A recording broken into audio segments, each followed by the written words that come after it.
Hey everyone, in this video lecture, we are talking about the physiology of digestion, which is coming mostly from section 2 of chapter 23 in your textbook, but I've grabbed a little bit from section 3.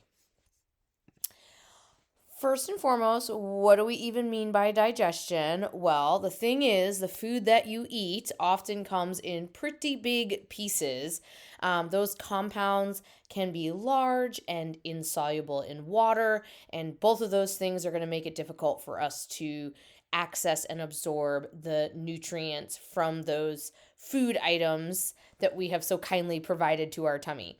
So, we are going to use the process of physical digestion and chemical digestion in order to break down those compounds into smaller bits that are going to be more accessible to our enzymes and other chemicals to promote absorption of nutrients across the epithelial lining of our digestive tract. And in this lecture, we are going to focus on carbohydrates, lipids, and proteins as the big three sort of macros everyone's talking about these days. And before we get into the specifics, let's just take a peek over here at this image that is from your book. And I'm just going to blow it up a little bit because this is a great reminder about the big steps. And this is where you want to start your studying before you get into the specifics. So remember, in the oral cavity, we're going to have chemical digestion using saliva. We're going to have amylase, and we'll actually have lipase in there as well. And then we'll also have mechanical digestion using the teeth and tongue. So we're already right away starting to break food down into smaller parts. Once it's in the stomach, we're going to continue both the physical and chemical breakdown. We are going to have those 3 layers of the muscular layer that are going to work to churn and mix and crush that food in the stomach. And at the same time, we're going to have stomach acids like hydrochloric acid and enzymes like pepsin that are going to go to work to begin that chemical digestion as well. Now, once we move from the stomach into the small intestine, specifically the duodenum, the first thing we need to do is take all that acidy chyme and we're going to need to neutralize it. So there's going to be a lot of alkalinity in the duodenum. And then as that chyme is neutralized and it moves into the jejunum, we can really focus on absorbing those nutrients in the jejunum. The duodenum is also going to be a key location for the release of all sorts of enzymes that we talked about in a previous video lecture or in-person lecture. And those enzymes are coming predominantly from the pancreas, and they are going to play very important roles in digesting chemically carbohydrates and lipids and proteins and even nucleic acids, even though we're not going to focus on that in this video lecture. As I said, once we get to the jejunum of the small intestine, we are going to focus on nutrient absorption because we have both mechanically and chemically broken it down. By the time that chyme gets into the large intestine, we are mostly focused on reabsorbing water, although a few fat-soluble vitamins are also going to be absorbed in the large intestine. This is because there are bacteria in the colon that are going to play an essential role in helping us access those vitamins in a form that we can absorb. And then the last bit is all of that now fecal matter is going to be excreted as waste. Once those nutrients have been absorbed across the epithelial lining of the intestines, again, mostly in the small intestine, but a little bit in the large intestine, most of it is going to travel through the blood. It's going to be picked up by capillaries and ultimately go to the liver via the hepatic portal vein, although I will point out that some lipids are going to travel via the lymph system. And the liver will take care of all of those nutrients, deciding where they need to go and what needs to happen to them. And so that's kind of the big picture of what we're going to talk about in this lecture video. All right, so let's dig right in with carbohydrate digestion. This is our preferred substrate for catabolism. Remember, catabolism is a vocab word we had a long time ago. It means to break things down. And when we break down carbs, it's easy to break down and we can produce ATP. And of course, ATP is the energy currency of your cells, and you need lots of ATP to carry out all of these cellular chemical reactions that keep your cells and you alive by maintaining homeostasis. So this is why we talk about carbohydrate digestion. So how are we going to digest chemically carbohydrates? We're going to use a whole bunch of enzymes. We're going to have that salivary amylase we've talked about previously. We are also going to have pancreatic alpha amylase, which is very similar, but it's being made in the pancreas and released into the small intestine. Both of these are going to break down amylose, which is a sugar. We are also going to have enzymes like maltase, which break down maltose, and sucrase, which breaks down sucrose. Both of those are disaccharides that are found, like table sugar is sucrose. Maltose is found in a lot of candies and baked goods, things like that. Lactase is an enzyme that breaks down lactose, right? So you get the idea here. We have a lot of very specific enzymes that are capable of facilitating a particular chemical reaction. And that's just a fancy way of saying each enzyme can carry out one very specific either putting together a bond or breaking a bond. And obviously right now we're talking about breaking bonds. So we have lots of different enzymes and each of them will target a specific bond within a specific molecule. And remember, enzymes are not changed by the reactions they participate in. So you have genes that code for enzymes. Your cells can make those enzymes based on that genetic information, and those enzymes can be reused quite a bit since they are not impacted by the reactions they participate in. So all of these enzymes that I just mentioned are going to take more complex carbohydrates and break them down into simple sugars like glucose, because glucose is much easier for our cells to absorb. And then the liver will take that glucose and it can either release it directly into the blood so that cells can pick it up and use it to make ATP, or if our blood sugar levels are already adequate, the liver may choose to turn that glucose into glycogen, which is really just a chain of glucoses all bonded together that can easily be broken back down again and released as glucose when your cells need it. We've talked about this with negative feedback loops and homeostasis when we talked about the roles of insulin and glucagon. Just reminding you here that we have already talked about that cells will pick up glucose from the blood in response to insulin, and that connects specifically to our digestive lectures previously because we talked about GIP, which is going to be released early on in the digestion process, and it will stimulate the release of insulin so that we do pick up that glucose that we're going to absorb from the food that we just ate. Any carbohydrate that you cannot break down that is indigestible. So, for example, cellulose, which is found in plants, and it's what gives plants their structure, which is different than starch. Starch is also found in plants, but starch is a way that plants store their carbohydrates for energy use. Cellulose is a more structural form of carbohydrates. And for the most part, we have a very hard time breaking down cellulose. We don't have enzymes that are good at breaking apart the bonds within the cellulose. And as a result, that is what we call fiber or roughage. And it's actually super important to the functioning of our digestive system. It helps maintain motility of the GI tract. It helps maintain the health of our GI tract by providing a food source for our microbiome, all the good bacteria and other microorganisms that live in our gut. But too much cellulose that we can't digest, or certain kinds of cellulose, may give us gas, which the fancy word for is flatus. All right, so let's just take a little zoom in on this picture here just to make sure we covered all the things. Again, this image is from your book, so it's a great place to study. So I mentioned chewing is going to break down carbohydrates into smaller pieces, and salivary amylase is the first enzyme to break down carbohydrates in your mouth. And you can see salivary amylase action continues in the stomach, but only up until the point that the pH gets below 4.5, at which point it will inactivate amylase. Remember, enzymes are very sensitive to things like salinity, pH, and temperature, and any of those things can denature or alter the quaternary or tertiary structure. Woo, AP1 coming back of an enzyme, and then it can't function. So that's what we're seeing here. Once we get into the duodenum, we're going to see secrete and stimulate the release of buffers to help raise those pH levels.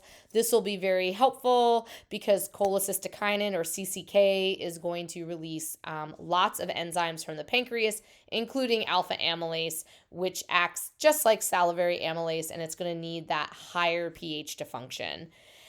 Once that chyme is in the duodenum, we can see we're going to have large amounts of carbohydrates trigger the release of gastric inhibitory peptide, which will stimulate insulin release by the pancreas, which makes sense because carbohydrates have a lot of sugar. So we're going to get a lot of glucose that's about to enter the blood supply. So we want to have insulin available to tell our cells to pick up that glucose.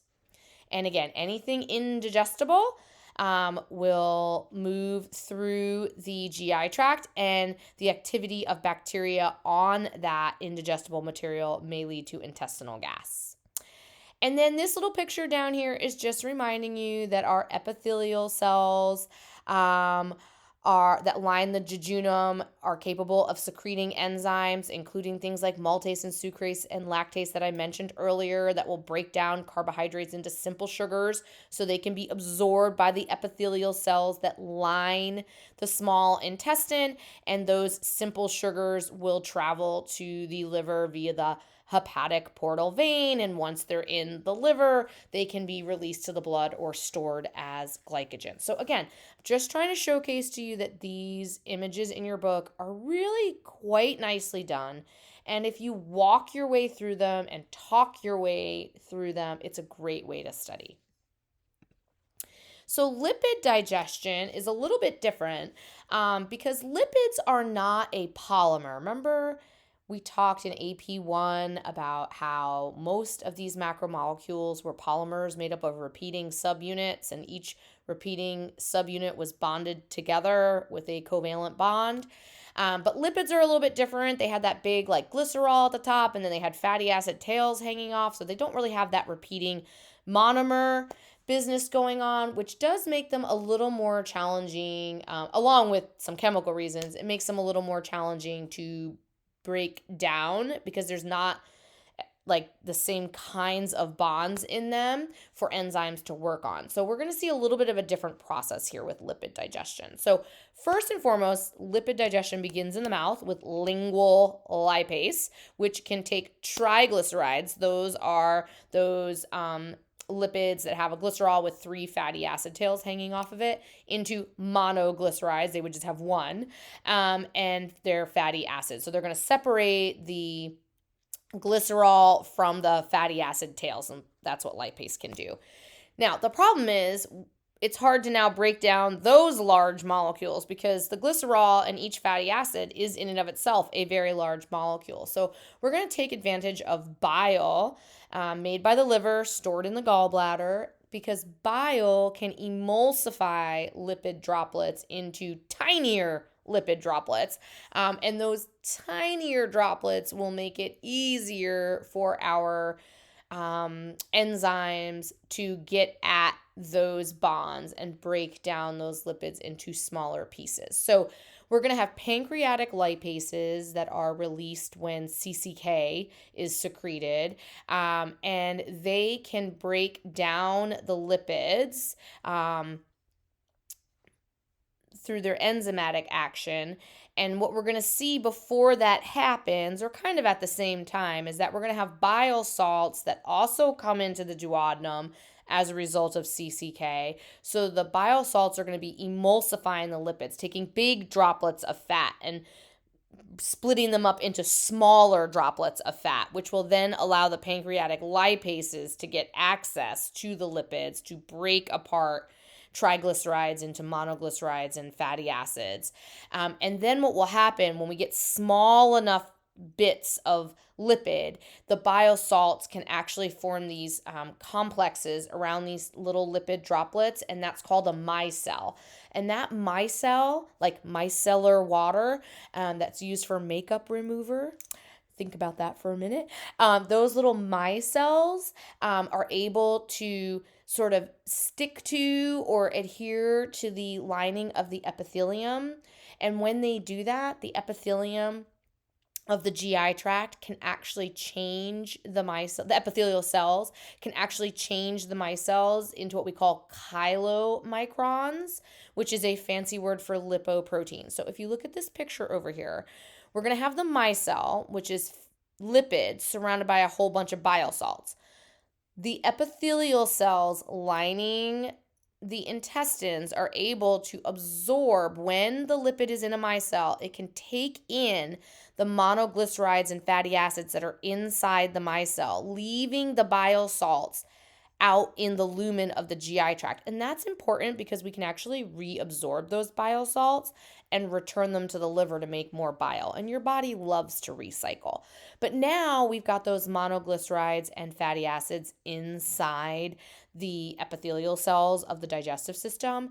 And now these cells will take those lipids and wrap them in a protein coat, because the proteins that wrap around it make the whole thing water soluble. So now it can go into the blood or the lymph and make its way to the liver. And then ultimately in the liver, the lipids can be used to produce LDLs and HDLs, which are types of cholesterols. We'll talk about them more in 1 second, or in a slide or two.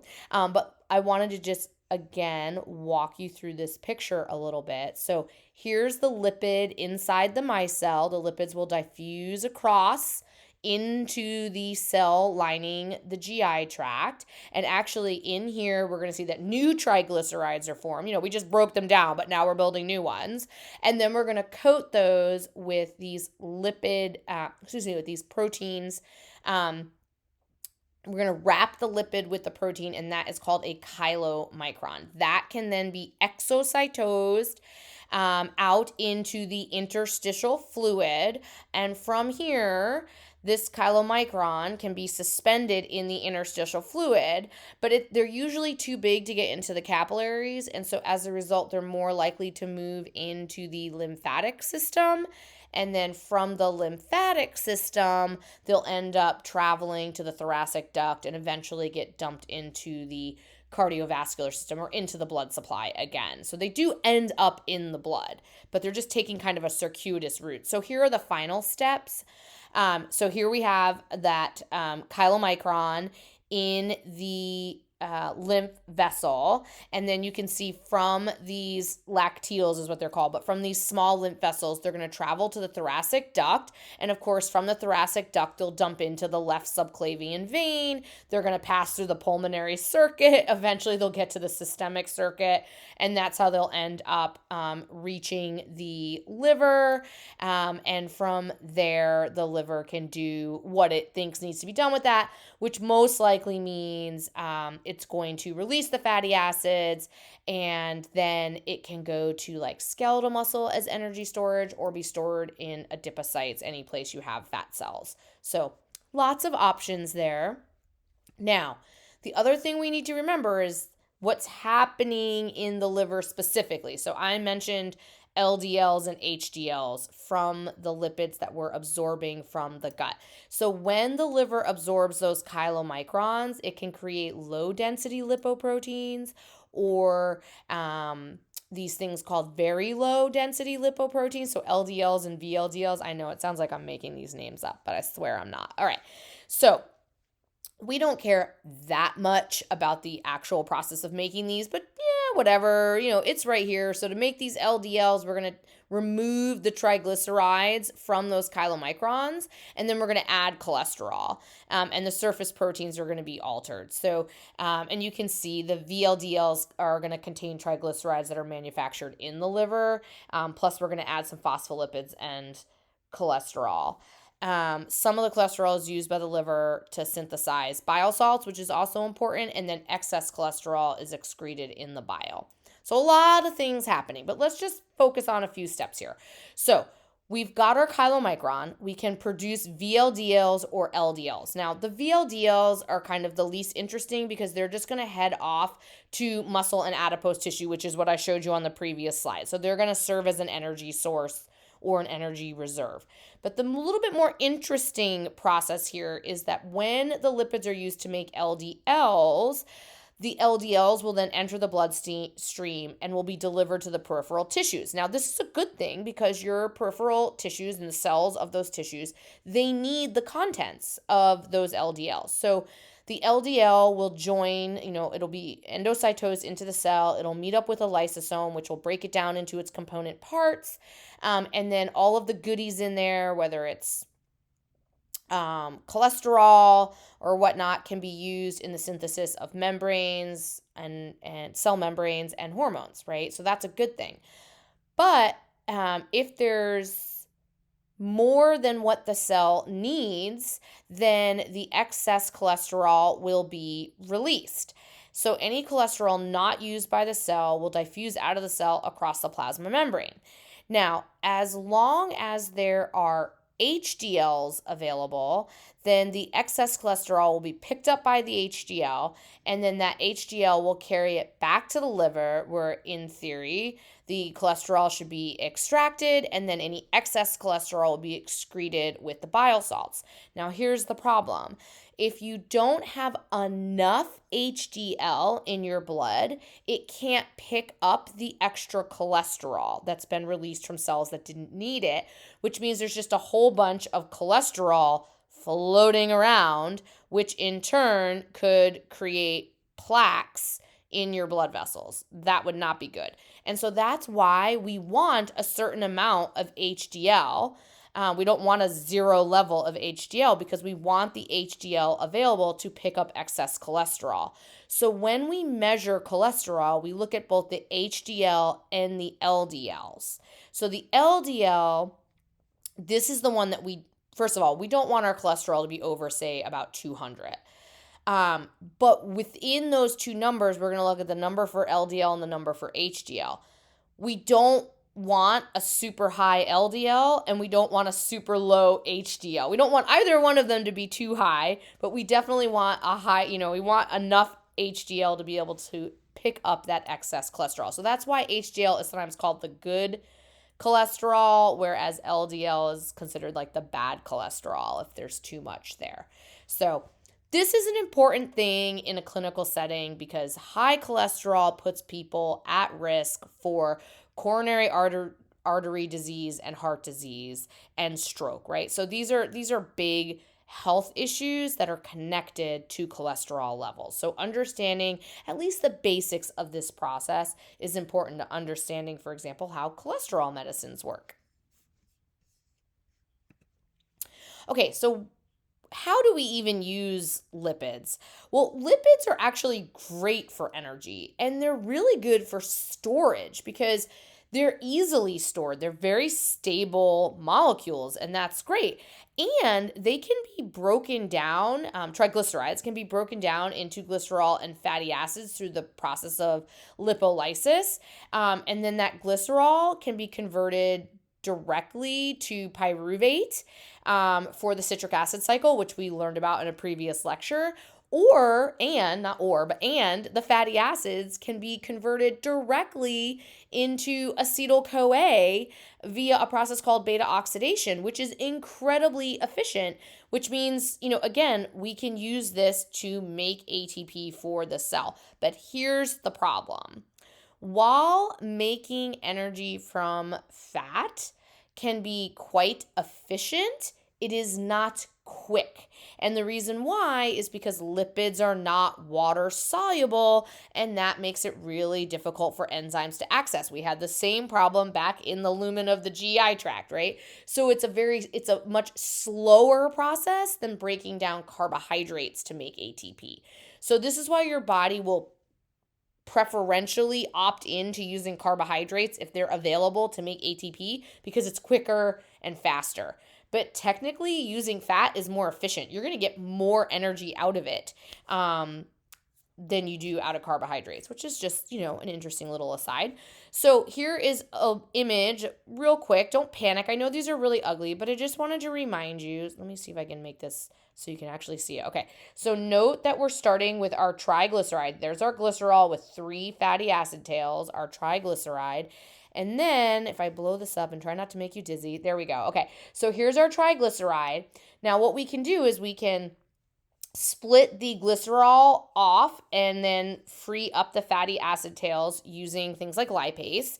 And now we can take this fatty acid tail and using things like coenzyme A and leveraging some coenzymes like FADH2 and NADH, we can actually break off a piece of the fatty acid tail, and that piece right here becomes acetyl-CoA, and acetyl-CoA, of course, can be fed directly into the citric acid cycle. So we've literally skipped glycolysis completely, which is where the sort of efficiency piece comes in here. And then also just note that our glycerol can be converted into pyruvate, and that pyruvate can then cross into the mitochondria, form acetyl-CoA, and then enter the citric acid cycle. So basically the entire lipid molecule can be fed into stage 2 of aerobic cellular respiration, which is, that's the efficiency piece there. But it does take a few more steps. Okay, and that's it for lipids. So that brings us to protein digestion, which is actually pretty complex and time-consuming. So breaking down proteins burns a lot of calories. So we're going to have a lot of different enzymes, kind of like carbohydrates. We're going to have a different enzyme for like every single protein.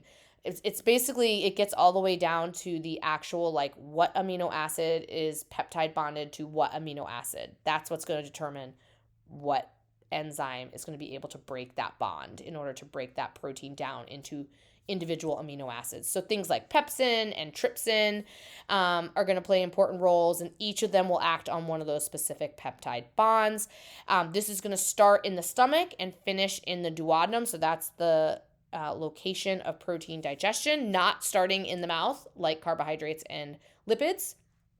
Ultimately, we will absorb amino acids by across the cell membrane of the epithelial cells that line the GI tract, and then they will be released into the interstitial fluid on the other side, and then they are tiny enough that they can be picked up by the capillaries to go to the liver via the hepatic portal vein. So again, our image over here is just reminding us that chewing in the mouth will help with mechanical digestion, but there's no chemical digestion for proteins in the mouth. Then we're going to get to the stomach. We'll continue mechanical processing. We will also have that really low pH environment, which will help kill pathogens and also denature most proteins. We will have HCl converting pepsinogen, hydrochloric acid converting pepsinogen to pepsin. And pepsin is good at breaking some peptide bonds so that we can get proteins broken down into smaller chains of peptides that will then make it easier to finish that chemical digestion in the duodenum. Remember, we'll have CCK. We'll release lots of enzymes from the pancreas once we have food exiting the stomach into the small intestine. And many of those pancreatic enzymes are proteolytic, and they are secreted as inactive proenzymes. But then there is another enzyme in the duodenum called enteropeptidase. Entero, like endocrine a little bit.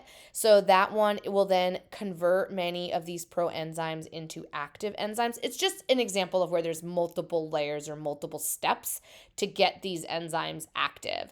You can see trypsin in turn will convert other proenzymes into like chymotrypsin, carboxypeptidase, and elastase. I mean, there's just so many. And all of these different enzymes will ultimately break down different peptide bonds in the polypeptides of proteins. The goal here is to try to get it down into very small little groups of either individual amino acids or small groups like dipeptides and tripeptides so that we can absorb them into the cells and get them to the liver. Now, Two other processes we need to know about when it comes to proteins are amino acid catabolism, so breaking down individual amino acids, and also amino acid synthesis. How do we build amino acids? Because there's a whole bunch of amino acids that we don't have to eat them in our food. We can actually assemble them, but not all of them. Some of them are essential amino acids, and we have to have them in our diet. Okay, so let's start with catabolism. So the process of catabolism of amino acids involves deamination. That means we remove the amino group, which is this NH2 here. In order to do that, we also have to remove this hydrogen. And in turn, that means we are going to be left with an organic acid and an ammonium ion. Now, normally what happens, because ammonium is actually pretty toxic, so your cells will then take two ammonium ions plus some carbon dioxide and convert it into urea, which is relatively non-toxic, and you can excrete it in your urine, so to be filtered by the nephrons. However, if you are breaking down proteins at a very rapid rate, then you may not be able to convert the ammonium quickly enough into your urea to be excreted in the urine, and so you may sweat ammonium, and it's a very distinct, strong smell. You see this a lot in people that are on the carnivore diet or really low carb diet, kind of keto thing, because if you don't have, if you're eating a very high protein diet, you're going to be breaking down proteins for energy, and so you're going to produce that excess ammonium that will come out in the sweat. It's not necessarily a bad thing. It's just a strong smell when you're sweating. All right. The amino acid synthesis, on the other hand, is when we are going to create an amino acid out of, say, another amino acid. So that's called transamination. I think I got that right. This is where we're going to take that amino group and the hydrogen that when we deaminated, we just removed it. But now we're going to remove it, but then transfer it to a different organic acid. So an NH2 and then this extra hydrogen, we need to balance it out. These two things are what make something an amino acid. So that's why we got to take them from this amino acid, which in this example is glutamic acid, and we're going to put it on this organic acid. And now we've just created tyrosine by taking this and putting it on this one. However, that means we're left with this organic acid. So now this is not an amino acid anymore. It's just an organic acid. Another thing we can do is we can aminate something. So if we have like this molecule here, if we add NH4 to it, then we can make it glutamic acid. So we could use this NH4 that we pulled off from up here, for example, in order. So these are often, like compound reactions, right? So amino acid catabolism and amino acid synthesis. And you've got deamination, amination, and transamination. It's a bunch of vocab words to make sure you're familiar with. Okay, so that brings us to patterns of metabolic activity. You basically exhibit two patterns. You're either in the absorptive state or you're in the post-absorptive state. So the absorptive state is about 4 hours. It lasts for about 4 hours each time you eat. So if you are eating 3 meals a day, that means you are spending roughly 12 hours a day in the absorptive state. And insulin is going to be the hormone that is sort of in charge of that state. So you can see over here in the absorptive state, insulin will stimulate glucose uptake. It will also, we'll see amino acid uptake and protein synthesis, and we'll also see triglyceride synthesis. So when we've just eaten and we're absorbing all of those nutrients, that is going to stimulate the production of synthesis to make the things that we need from these nutrients. We're also going to see androgens, estrogens, and growth hormones will also stimulate protein synthesis in response to having eaten and absorbed this new batch of nutrients. And then glycolysis and aerobic metabolism will provide the ATP needed to power these cellular activities, as well as the synthesis of lipids and proteins. So this is sort of the big picture of what's happening in the absorptive state. And this image here is just showing that in a similar way. It's just visual. So you can see here's insulin, and our red arrow is our catabolic pathway, and our blue arrow is our anabolic pathway. And so we're going to see that we're going to have, right, we're going to take glucose, and using glycolysis, we're going to turn it into pyruvate, and that's going to hit the whole making ATP thing so that we can use ATP to synthesize triglycerides, for example, and proteins, and that's going to be stimulated by insulin and androgens and estrogens and growth hormones. So everything in this image is just described in this 3 bullet point box here.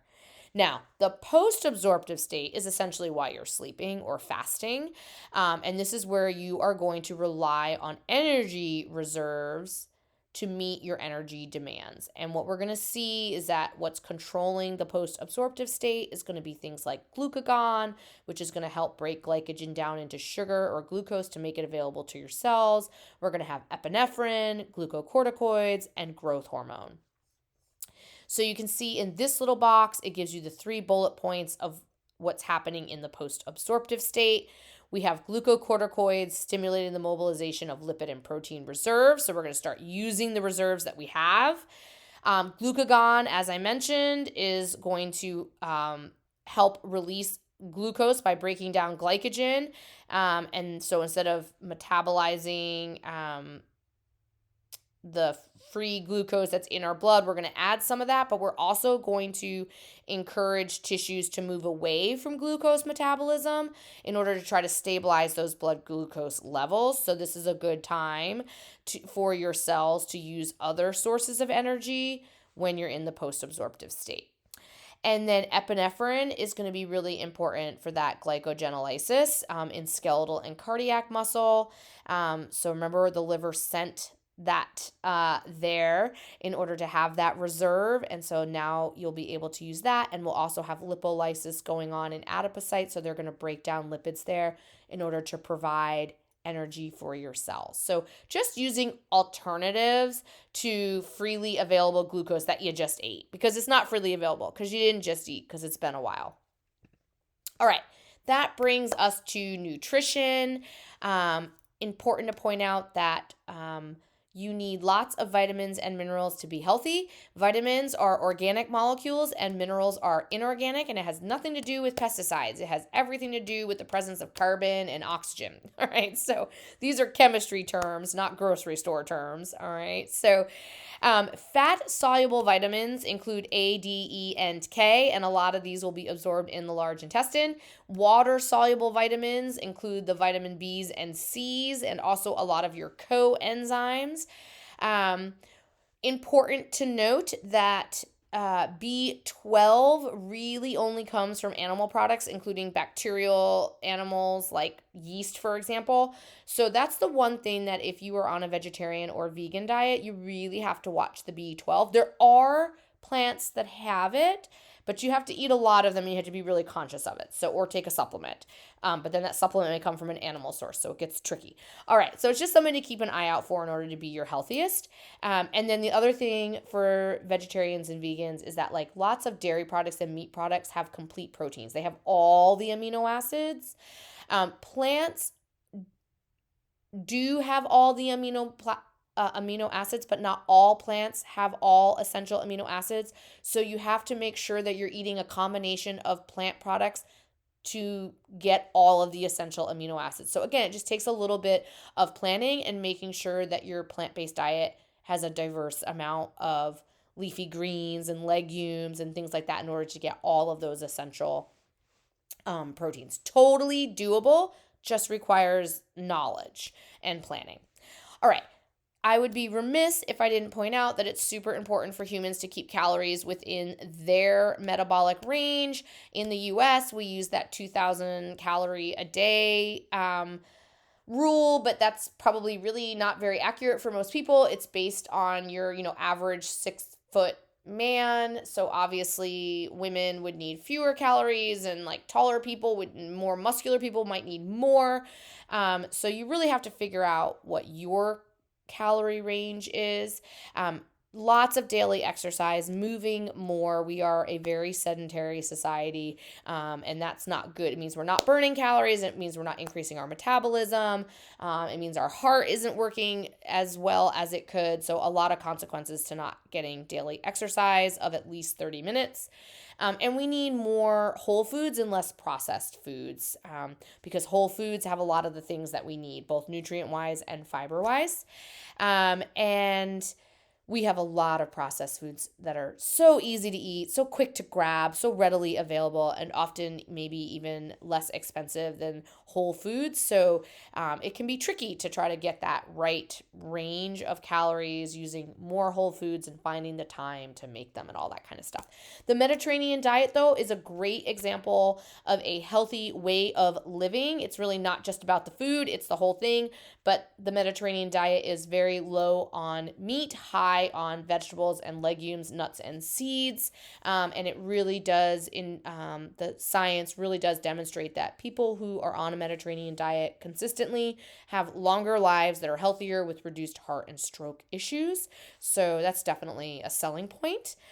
You can go down that Google rabbit hole and find lots of information about the Mediterranean diet. But what you'll find is, again, it's very low in red meat, very low in meats in general, but the meats that are eaten tend to be like chicken, lots of fish, especially the kind of oilier fish that's very good for you, and then lots of vegetables, lots of whole grains, and all of those good things, which brings us to this chart down here, which is a great way to think about what you eat.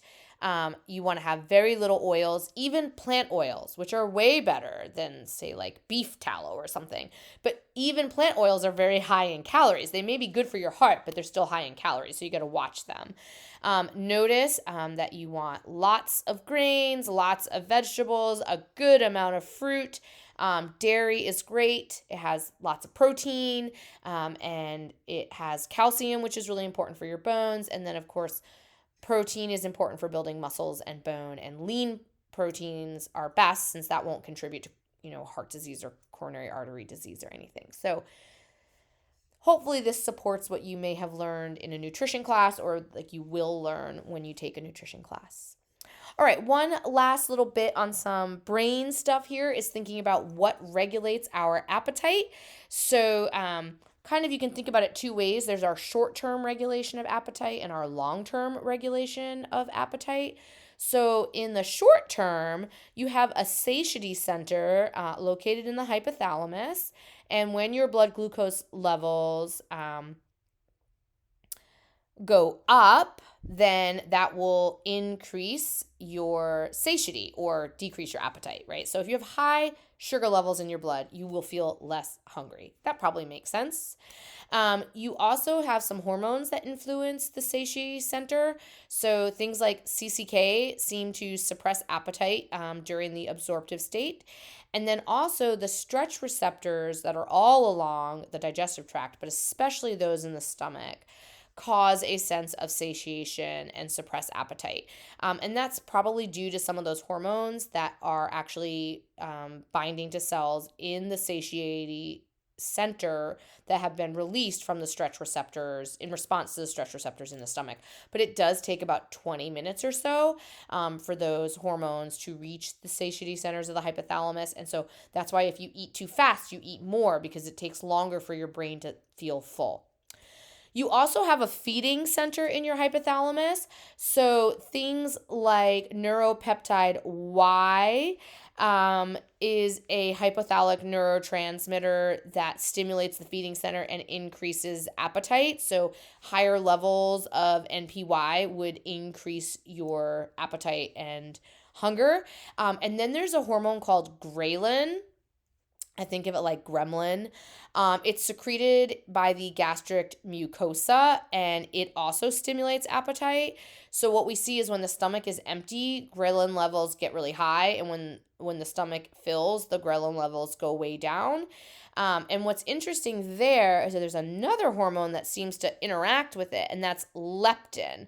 That leptin seems to influence what ghrelin does, but we don't really understand it all the way. So let's talk about leptin, because leptin is involved in the long-term regulation of appetite. So what we see is that adipose tissue releases leptin, and leptin is a peptide hormone that's released by these fat cells when they synthesize triglycerides. So, in other words, if you eat fats or sugars that you don't use, then they're going to get stored by adipose cells. And in the process of the adipose cells converting those lipids or carbohydrates into triglycerides, they will release leptin.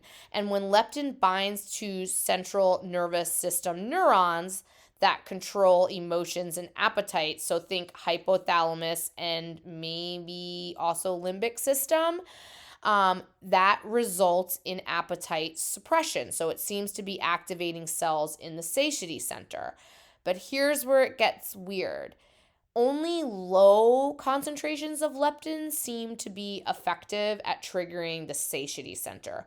People that have more fat produce more leptin, but their cells are resistant to that leptin. So the leptin no longer makes you feel full.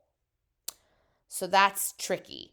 And what's the role with ghrelin, right? Because ghrelin is also the one that makes you hungry. So it's almost like, is leptin interfering with ghrelin binding, or is it stimulating ghrelin release? Not sure. But this is where it gets tricky when it comes to treating these kinds of issues for patients. All right. So the last thing is, and as you know, I always expect you to do the clinical correlations on your own, mostly because I think they're the most interesting to read about. Your book does a great job at putting them on a 2-page spread at the end of the chapter, so it's very accessible to you. But I always like to point them out. So there's anorexia nervosa. This seems to be mostly a psychological issue where people self-starve themselves. There's probably a lot of layers there. Bulimia is when people binge eat and then vomit or use laxatives. And when I say binge eat, they might eat 20,000 calories in one sitting. And both of these have a psychological component to them. Clinically, obesity is anytime someone is 20% or more overweight. We are right now we sort of define that using BMI. That's something that's a little, I don't know if controversial is the right term, but it's certainly something that's being discussed a lot, because you could have someone whose BMI suggests that they're obese, but actually it's that their weight is heavier for their height because they're all muscle. So the BMI scale is not a perfect way to determine it, but it's kind of what we have right now. High cholesterol, I mentioned in this video lecture, it's linked to coronary artery disease, so that's important. Phenylketonuria is a genetic disease where you don't have the right enzyme to metabolize phenylalanine, and so if you consume phenylalanine, it will lead to serious brain damage. But the great thing is we test all babies right now. Anyway, we test all babies for PKU. Right after they're born, it's like a little toe prick test. And if they test positive for PKU, then we simply don't include phenylalanine in their diet, and problem is basically solved. So that's cool. Kwashiorkor disease is when you're getting enough calories but not enough protein. It's often recognized by that kind of pot belly in little children experiencing famine, and it does ultimately lead to brain damage. Ketoacidosis is when the blood drops in pH level due to over metabolism of fatty acids. This can happen in diabetic patients because since they don't respond appropriately to insulin, their cells don't pick up the glucose, so the body thinks that the cells are starving, so it starts breaking down fats, and the consequence of breaking down fats is that you lower the pH of blood, and if the blood pH gets too low, it can literally denature enzymes that are necessary for normal functioning, and it leads to coma. So it's kind of a big deal in untreated diabetes. And then gout is when uric acid builds up in the joints. So we didn't talk about breaking down nucleic acids, but when you deaminate RNAs, you create uric acid, which is similar to the process of making urea when you deaminate amino acids. But instead of making urea, we make uric acid. Normally, we excrete the uric acid, but occasionally, instead of excreting it, it builds up in joints, especially in the feet, and it's very painful. I think the most famous person to have gout was Henry VIII, and I think every time he had a round of gout, he chopped someone's head off. I don't know if that's a true story. I mean, he really did have gout. I don't know if it's connected to the chopping heads off, but it sounds good. All right, that's it for the physiology of digestion.